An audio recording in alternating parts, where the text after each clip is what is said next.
Bumili nga pala ako ng tinapay dyan mga mare. Mura lang tinapay nila dito kaya dito ako bumibili at lagi pang mainit. At yun na nga, umalis na rin ako at naglakad lang ako niyan mga mare. Nagpabili kasi mga alaga ko ng Milo, babaunin namin. Kasi sa araw na to, mga mare, pupunta kami sa lupang nabili namin. Tara, isasama ko kayo, charot lang. At yun na nga, nagpagas muna kami na mga oras na yan. Malayo-layo kasi yun. Mas mabuti namang nigurado. Naku, Diyos mio, mahirap na mga mare. Baka hindi kami aabot sa pupuntahan namin. Charot. Pagkatapos namin magpagas, mga mare, umalis na rin kami ng mga oras na yan. At flex ko lang sa inyo yung napaka-cute alaga. At kasama namin ang biyanan kong lalaki. Siya kasi ang magdadrive papunta sa lupang nabili namin. At nakakatabalan talaga ng puso mga mare na makikita mo ang pinaghirapan ng asawa mong bilhin para sa amin. Dugo at pawis puhunan niya para mabili namin ang lupang to. Isang dakilang OFW asawa ko kaya laban lang tayo sa buhay. Alam niyo mga mare, sobrang nakaka-proud lang. Wala man kaming perang naipon na malaki sa bangko.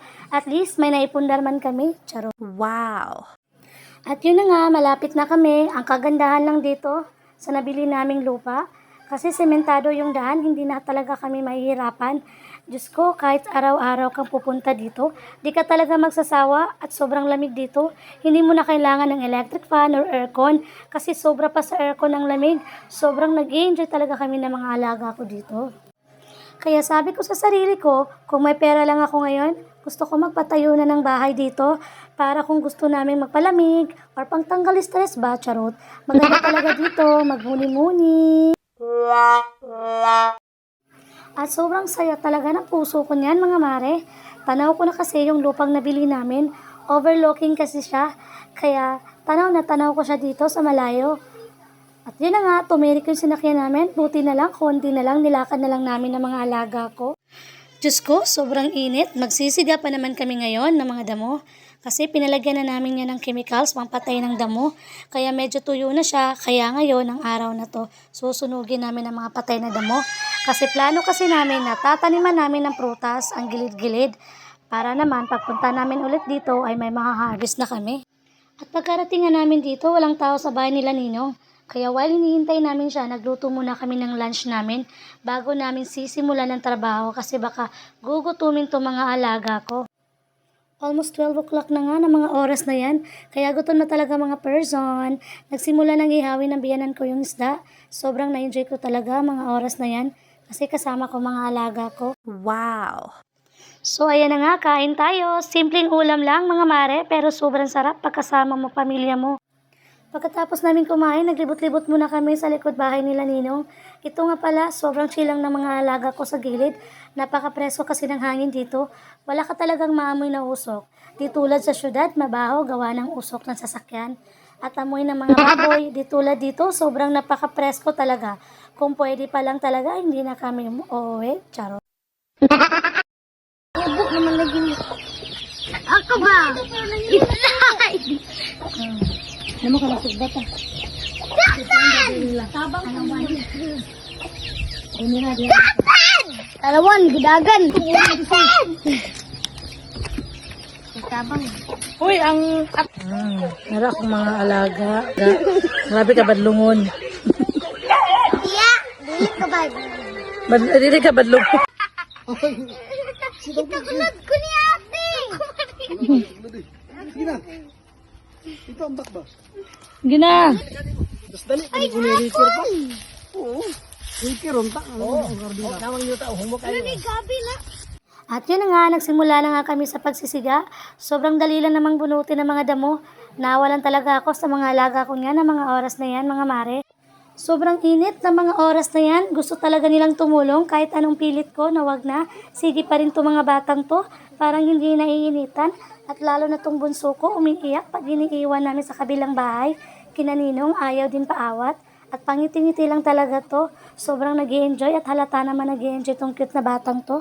At yun na nga, sinimulan ko na para matapos na. Tinasabol sa imong dakan. Tabang ko. Tantan ko ani tan, tagak. Hilak magtabang. Saan pangwa me?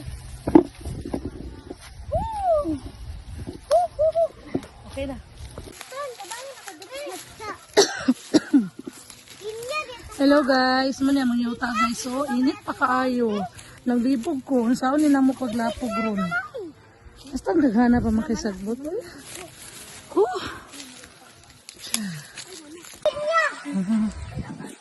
Tara guys, so, mga yuta. Luwag kayo guys na. Ito yung kabuuan ng lupang nabili namin. 200 square meter lang talaga ang kinuha namin. Kaso may sobra na 100 square meter. Buti pumayag yung may-ari na bilhin na lang namin ng sobra para sa amin na lahat to. At pumayag naman kasi ninong namin sa kasalang may-ari ng lupa. Kaya hindi na kami nahirapan na i-convince si ninong na saka na namin bayaran pagbalik na ng alaga ko sa trabaho. Alam niyo naman, buhay OFW. At yun na nga, sobrang usok na sa likuran ko, nagsimula na talaga silang magsiga. Madali lang naman kasing sigaan kasi ang init kasi ng panahon. Guys, sa una. Unang dagan sa kanya, sakit kayo siya nagnutod sa kamot. Hindi siya pwede na wala kaya pinsa mong kamot. Saka, dagan sa sagbot.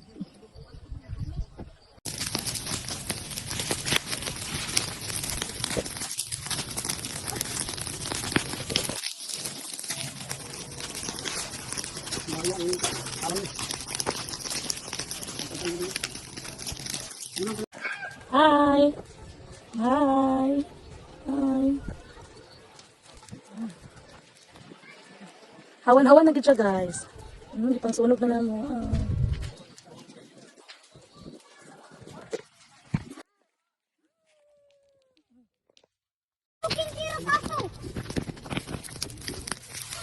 Hawa dia, dani ka kasi kau kamang kasi. Kasi. Dili mo mo.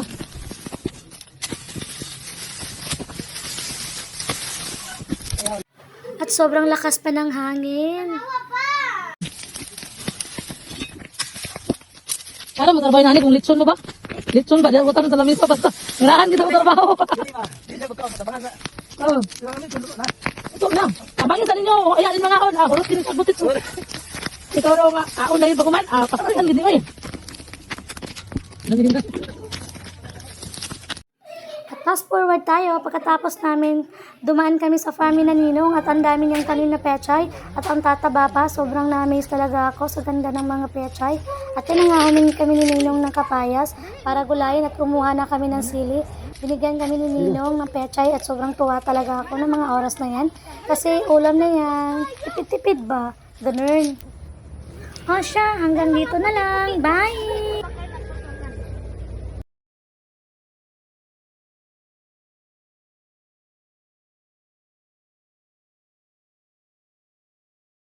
At fast forward tayo, pagkatapos namin, dumaan naman kami sa farm ni Ninong. Ang dami niyang tanim na pechay at ang tataba pa. Sobrang na-amaze talaga ako sa ganda ng mga pechay. At yan na nga, humingi ako kay Ninong ng kapayas para gulayin at kumuha rin kami ng sili. At binigyan pa kami ni Ninong ng pechay. Sobrang tuwa talaga ako ng mga oras na yan. Kasi ulam na rin, tipid-tipid ba? Ganun. Asya, hanggang dito na lang. Bye!